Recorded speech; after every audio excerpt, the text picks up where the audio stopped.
Hi hello friends, എല്ലാ കൂട്ടുകാർക്കും മൗനരാഗ സീരിയലിനകത്ത് നല്ലൊരു എപ്പിസോഡിലേക്ക് തന്നെ സ്വാഗതം കേട്ടോ. ചാനൽ ആദ്യമായിട്ട് കാണുന്നുണ്ടെങ്കിൽ ഒന്ന് സബ്സ്ക്രൈബ് ചെയ്ത് ലൈക്ക് ചെയ്ത് സപ്പോർട്ട് ചെയ്യണേ. അങ്ങനെ പ്രകാശനാണെങ്കിൽ വിക്രത്തോട് പറയണ്ട, നീയേ വഴി തെറ്റിപ്പോകുന്നു എന്ന് കൂട്ടുകെട്ട് ശരിയില്ലെന്ന് കല്യാണി വീട്ടിൽ വന്ന് ചെറുപ്പത്തിൽ പറഞ്ഞിട്ടുണ്ടായിരുന്നു. അത് കേട്ടിട്ട് ഇനി ഇഷ്ടപ്പെടാതെ ഞാനും എന്റെ അമ്മയും കൂടി അവളുടെ കൈയും കാലും ചതച്ച് അവളൊരു മൂലക്ക് അടിച്ചുകൂട്ടി. നിനക്ക് ഓർമ്മയുണ്ടോ? അതിനുശേഷം നീ എന്തൊക്കെ ചെയ്തിട മക്കളെ? നിന്റെ അമ്മ മരിച്ചപ്പോ നീ ഒന്ന് കാണാൻ വേണ്ടെങ്കിലും വന്നോ? ഇല്ലല്ലോ.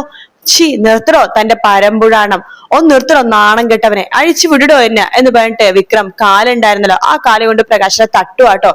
പ്രകാശൻ പറഞ്ഞ, അതേടാ ഞാൻ നിന്നെ രക്ഷപ്പെടുത്താൻ പോവാണ്, ഈ ഒരു ജീവിതത്തിൽ നിന്ന് രക്ഷപ്പെടുത്താൻ വേണ്ടി പോവാടാ എന്ന് പറഞ്ഞിട്ട് കയ്യിലൊരു തോർത്തുണ്ട്, പിന്നെ അപ്പുറത്തെ കയ്യിലൊരു വെള്ളത്തിന്റെ കുപ്പിയുണ്ട് കേട്ടോ, വാട്ടർ ബോട്ടിലും ഉണ്ട്. എന്നിട്ട് അതുമായിട്ട് പ്രകാശം വേഗം തന്നെ വിക്രത്തിന്റെ അടുത്തുള്ള ഒരു കസേര വന്നിരിക്കുകയാണ്. താൻ എന്താണ് ചെയ്യാൻ പോണത്? താൻ എന്താണ് ചെയ്യാൻ പോണേന്ന്? അതെ, നിനക്ക് ചെറുപ്പത്തിൽ ഏറ്റവും ഇഷ്ടം എന്താണെന്ന് അറിയാവോ? ചിക്കൻ ആയിരുന്നു. അപ്പോ ഈ ചിക്കനൊക്കെ കൊല്ലണതിന് മുമ്പേ അവർക്ക് കുറച്ച് വെള്ളം കൊടുക്കാറുണ്ട്, അതുപോലെ തന്നെ നിനക്കും തരാൻ പോവാടാ എന്ന് പറഞ്ഞിട്ട് ആ വെള്ളത്തിന്റെ ബോട്ടിലെ മൂടി നിന്നിട്ട് ആ വെള്ളം അങ്ങനെ തന്നെ വിക്രത്തിന്റെ വായിലേക്ക് കമഴ്ത്തുവാട്ടോ. എന്നെ അഴിച്ചു വിടടോ എന്ന് വിക്രം പറയുന്നുണ്ട്. അപ്പൊ ആ സമയത്ത് പ്രകാശൻ ആ തോർത്ത് ഇങ്ങനെ പതുക്കെ മടക്കി മടക്കി ഇങ്ങനെ കാണിച്ച് മടക്കി വേഗം തന്നെ പ്രകാശൻ വിക്രത്തിന്റെ കഴുത്തിലിട്ട് കുരുക്കുവാണ്. എടാ, പ്രകാശന്റെ കോടതിയിൽ ഒരു വിധിയുള്ളതിന് മരണവിധി. അതേടാ, പ്രകാശന്റെ കോടതിയും ജഡ്ജിയും ഒക്കെ പ്രകാശനാണ്.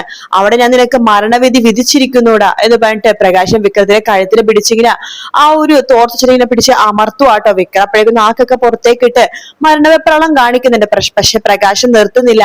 പ്രകാശൻ അങ്ങനെ വിക്രത്തിനെ ഇങ്ങനെ പിടിച്ച് അമർത്തി കൊല്ലുവാണ്. അങ്ങനെ പ്രകാശന്റെ കൈ കൊണ്ട് വിക്രം മരിച്ച് അവിടേക്ക് വീഴുവാണ്. ഇതെല്ലാം തന്നെ പ്രകാശൻ തന്റെ പെമ്മക്കളോട് പറയാട്ടോ. പ്രകാശൻ പറഞ്ഞു, ഞാൻ ഒരുപാട് പ്രാവശ്യം പറഞ്ഞു നോക്കി, പക്ഷെ അവൻ മാറുന്നില്ല.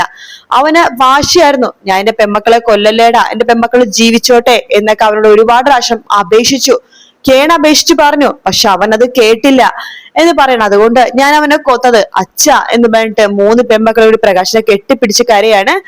അതിനുശേഷം കല്യാണി പറഞ്ഞു, എന്നാലും അച്ഛൻ ഇങ്ങനെ ചെയ്തല്ലോ എന്ന് പറയുമ്പോ, മോളെ, അല്ലെങ്കിൽ അവൻ ഇതിനേക്കാളും വലിയ ശിക്ഷയുള്ള മരണമായിരിക്കും അവനെ കിട്ടുന്നുണ്ടാവാ. ഇതാകുമ്പോഴേക്കും അവനെ പെട്ടെന്നൊന്നും അറിഞ്ഞില്ലല്ലോ, പെട്ടെന്ന് മരിച്ചില്ലേ. അവന്റെ കയ്യിലിരിപ്പോണ്ട് അവനെ ഇതിനേക്കാളും ദാരുണമായ അന്ത്യമായിരിക്കും ചിലപ്പോ ഉണ്ടാവാ. അതുകൊണ്ട് ഞാൻ തന്നെ അവനെ കൊന്നത് എന്നൊക്കെ പറഞ്ഞുകൊണ്ടിരിക്കെ തന്നെ അവിടേക്ക് പോലീസ് ജീപ്പ് വരുവാട്ടോ. കല്യാണി പറയണ്ട, അച്ഛാ പോലീസുകാര് അത് ഞാൻ തന്നെ വിളിച്ചു വരുത്തിയ മോളെ, നിങ്ങളെ കൂട്ടിക്കൊണ്ടുവരാൻ വേണ്ടി പോയില്ലേ, ആ സമയത്ത് ഞാൻ പോലീസുകാരെ വിളിച്ചു പറഞ്ഞിരുന്നു ഞാൻ വിക്രത്തിനെ കൊന്നു എന്ന് പറഞ്ഞ് കെട്ടിത്തൂക്കി എന്ന് പറഞ്ഞിട്ട് പോലീസിനെ വിളിച്ചു പറഞ്ഞു. എനിക്ക് രക്ഷപ്പെടണ്ട, എനിക്ക് ജയിലിൽ കിടക്കാൻ ഒരു മടിയില്ല മക്കളെ, അതുകൊണ്ട് ഞാൻ പോലീസിൽ വിവരം അറിയിച്ചത് എന്ന് പറയുമ്പോൾ CA മാർട്ടിൻ അങ്ങോട്ടേക്ക് വരുന്നുണ്ട്. CA മാർട്ടിനോടും പോലീസുകാർക്കും പ്രകാശം പറയുന്നുണ്ട്, അതെ ഞാൻ അവനെ അകത്ത് കെട്ടിത്തൂക്കിയിട്ടിട്ടുണ്ട്, നിങ്ങളുടെ നടപടിക്രമങ്ങളൊക്കെ ചെയ്തോ സാറേ എന്ന് പറയാണ്. CA മാർട്ടിനും ആ 3 പോലീസുകാരും കൂടി അകത്തേക്ക് കയറി പോവാണ്. അവർ ഞെട്ടിക്കുന്ന കാഴ്ചയാണ് കാണുന്നത്. വിക്രം അവിടെ കെട്ടിത്തൂങ്ങിയിൽ ചത്ത് കിടക്കുവാട്ടോ. അവര് തൊപ്പി ഊരിന് ശേഷം വിക്രത്തെ ഒന്ന് നോക്കുന്നുണ്ട്. ശേഷം തൊപ്പി വെച്ചിട്ട് പിന്നെ പുറത്തേക്ക് ഇറങ്ങുന്നുണ്ട്. പ്രകാശനോട് പറയുന്നുണ്ട്, അതെ നിങ്ങളാണ് കൊന്നേന്നു, നിങ്ങൾ കുറ്റം സമ്മതിച്ചു. പരോളിൽ ഇറങ്ങിയ ആൾക്കാർ ഇതുപോലെ മറ്റുള്ളവരെ കൊല്ലാനും ചിലവരെ സ്നേഹിക്കാനൊക്കെയാണ് ഇറങ്ങണത്. അപ്പോ ചിലപ്പോ ആൾക്കാർ ഇങ്ങനെ കൈവച്ചെന്നൊക്കെ ഇരിക്കും. പക്ഷെ എന്തായാലും ഇതിപ്പോ കൊലപാതകമാണ് നടന്നിരിക്കുന്നത്. അതുകൊണ്ട് നിങ്ങൾ അറസ്റ്റ് ചെയ്യാണ്. വാ വണ്ടി കയറ്. നിങ്ങൾ മാത്രമല്ല നിങ്ങളുടെ ഈ 3 പെമ്മക്കളും വണ്ടി കയറണം. സാറേ, ഇവരെന്തിനാ സാറെ കൊണ്ടുപോണത്? ഞാനല്ലേ തെറ്റ് ചെയ്തത്, ഞാൻ കേറിക്കോളാം. എടോ, താനായിരിക്കും തെറ്റ് ചെയ്തത്. പക്ഷേ തന്റെ 3 ഈ പെമ്മക്കളും കൂടി ഇവിടെ ഉണ്ടായിരുന്നില്ലേ? പോലീസുകാരുടേതായിട്ടുള്ള നടപടിക്രമങ്ങളൊക്കെ ഇല്ലേ? അതുകൊണ്ട് നിങ്ങൾ 3 പേരും വണ്ടിയിൽ കയറണം, കൂടെ പ്രകാശനും. കല്യാണി പറയണ്ട, സർ ഞങ്ങള് വരാം സർ എന്ന് പറയാണ്. ശരി, എന്നാ വണ്ടിയിലേക്ക് കയറ് എന്ന് പറയണ്ട്. പ്രകാശനും അങ്ങനെ 3 പേരും വണ്ടിയിലേക്ക് കയറാട്ടോ. അങ്ങനെ പോലീസുകാര് അവരെ ജീപ്പിൽ കയറ്റിക്കൊണ്ട് പോലീസ് സ്റ്റേഷനിലേക്ക് കൊണ്ടുപോകുന്നുണ്ട്.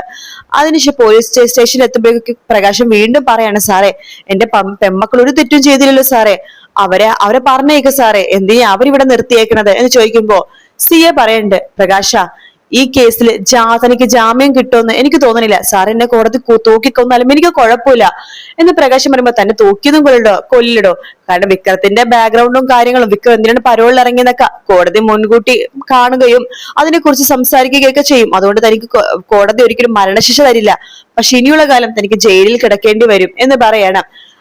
എന്തായാലും നിങ്ങൾ അകത്തേക്ക് കയറ് എന്ന് പറഞ്ഞിട്ട് 3 പേരെയും പ്രകാശിനെ കൂട്ടിക്കൊണ്ട് അകത്തേക്ക് കയറി സിയെ പോകുന്നുണ്ട് കേട്ടോ. അതിനുശേഷം സിയെ വിളിക്കണം നേരെ കിരണിനെയാണ്. കിരൺ ആ സമയത്ത് ഓരോരോ ജോലി ചെയ്തുകൊണ്ടിരിക്കുകയായിരിക്കും.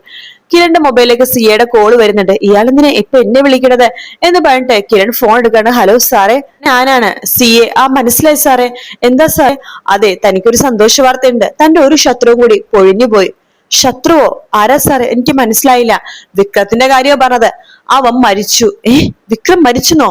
അതെ, അവനെ കൊന്ന് അവന്റെ സ്വന്തം അച്ഛൻ തന്നെയാണ് കൊന്ന് കെട്ടിത്തൂക്കുകയായിരുന്നു. അതിനുശേഷം ഞങ്ങളെ വിളിച്ചു പറയുകയായിരുന്നു. ഞങ്ങൾ അവിടെ എത്തിയപ്പോഴേക്കും വിക്രത്തിന്റെ അച്ഛനും കൂടെ 3 പെൺമക്കളും ഉണ്ടായിരുന്നു. അവരെ 4 പേരെയും അറസ്റ്റ് ചെയ്ത് ഇവിടെ കൊണ്ടുവന്നിട്ടുണ്ട്. താൻ എത്രയും പെട്ടെന്ന് ഇവിടേക്ക് വരണം എന്ന് പറയാണ്. ശരി സാർ, ഞാൻ ഇപ്പൊ തന്നെ വരാം എന്ന് പറഞ്ഞിട്ട് കിരൺ ഫോം വെക്കാണ്. അവിടേക്ക് സരയു വരുന്നുണ്ട്. എന്താണ് കിരണെ, എന്തൊരു പ്രശ്നമുണ്ടോ? സരയു, ഒരു പ്രശ്നമുണ്ട് സരയു. മക്കളെ ഏറ്റവും കൂടുതൽ സ്നേഹിച്ച കൂട്ടത്തിലുള്ള ഒരാളാ പ്രകാശൻ. അങ്ങനെയുള്ള ഒരാള് അയാളുടെ സ്വന്തം ജീവനായ കരുതി ആ മോനെ കൊന്നു എന്ന് പറയാണ്. എന്താ നീ പറഞ്ഞത്? അതെ, പ്രകാശൻ വിക്രത്തെ കൊന്നു കെട്ടിത്തൂക്കിയെന്ന്. ഇപ്പൊ സിയെ മാട്ടിനാ വിളിച്ചത്. കൊലപാതകം ചെയ്ത് കഴിഞ്ഞിട്ട് പ്രകാശൻ സിയെ വിളിച്ചു പറഞ്ഞു. സിയെ അതെ പ്രകാശനെ അറസ്റ്റ് ചെയ്ത് പോലീസ് സ്റ്റേഷനിലേക്ക് കൊണ്ടുപോയി. ഇതിപ്പോ എന്താ ചെയ്യാന്ന് എനിക്ക് അറിയില്ല. എടാ, നവീൻ വക്കീലൊക്കെ നല്ല വക്കീലല്ലേ, നീ നവീൻ വക്കീലിനെ വിളിച്ചു നോക്ക് എന്ന് സരയു പറയാണ്. ശേഷം സരയു മനസ്സിൽ വിചാരിക്കണോ, അപ്പൊ അവൻ ഇന്നലെ അതുകൊണ്ടിട്ടാണ് വരാതിരുന്നത് എന്നിങ്ങനെ മനസ്സിൽ ഇങ്ങനെ വിചാരിക്കുന്നുട്ടോ.